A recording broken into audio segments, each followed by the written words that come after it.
Today's episode, I hope to, as my coach would say, Mr. Cunningham, save you from the dumb tax. So 3 dumb tax time savers.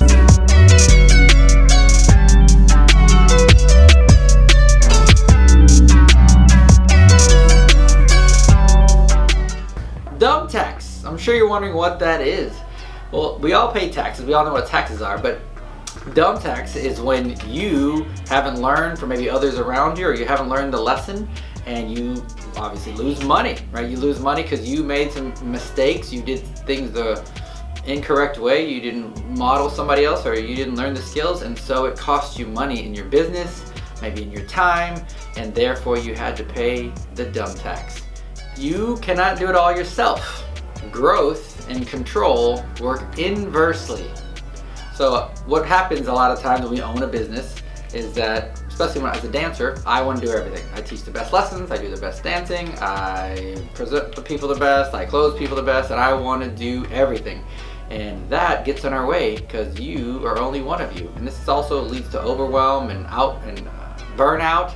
And so understanding that if I want to grow, I have to let go of certain things, right? And if I can get my person, a staff, or somebody to do it 80% is good, get 80% of the result, 80% of the outcome, but I get 100% of my free time. And if I can have that mindset, then that'll allow me to grow and do other things as a business owner, as an entrepreneur, and I can focus on that. I can focus on growth instead of me trying to control everything. Time saver tip number 2 to save you from the dumb tax. Understanding your strengths and weaknesses, and then we want to hire accordingly.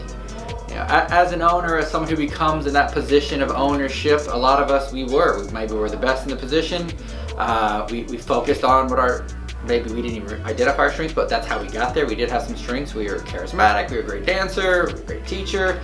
I'm not as sure about you, but a lot of times we want to identify, we focus on our strengths, which is great. Identify that and realize, yeah, I want to do more of that. But when you own a business, you also have to identify those things that you don't do so well, right? Our weaknesses. We have to kind of let our ego go and look up from above as I'm looking from somewhere else, looking down on me and saying, hey, you know, here's what your strengths are, here's what you love to do, here's what you're passionate about. Okay, we want to maximize those things. But here's the things I'm not so good at. These are what I'm not strong at. And yes, you can learn and get better at those things, which could be great. But as soon as you can hire, as soon as you get somebody, my suggestion is you hire those people. You hire someone who is maybe more organized than you. Or if you are super organized, but you're not very charismatic, well then you hire some very charismatic people. And so it's very important to save you on that dumb tax that you realize, here's my strengths, and let me do more of those. Yes, here's a weakness. I should learn about it, but then let me hire someone smarter than me. You can't improve what you don't measure, but are you measuring the right thing? So many times as owners or managers, we might measure, let's say revenue. You might just measure revenue, which is a nice number to measure, but are you really needing to measure that, or you want to measure profit? Because profit and revenue are 2 different things, and as again, Mr. Cunningham said, they're not the same. So I want to measure profit as an entrepreneur, as a business owner. That's what's more important than revenue. And so it's very important to be identifying what I want to measure.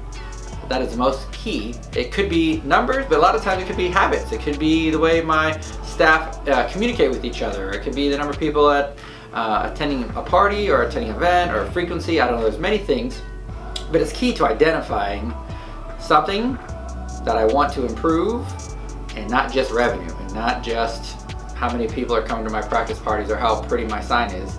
I want to measure something else that's going to improve my business. I say the last tip of this too is you can only measure 3 things at a time, right? Don't worry, there's always something to measure, there's always something to improve. So pick 3 things that you think will make an impact and make an improvement, and stick with those 3 things for a certain amount of time, and don't just jump around.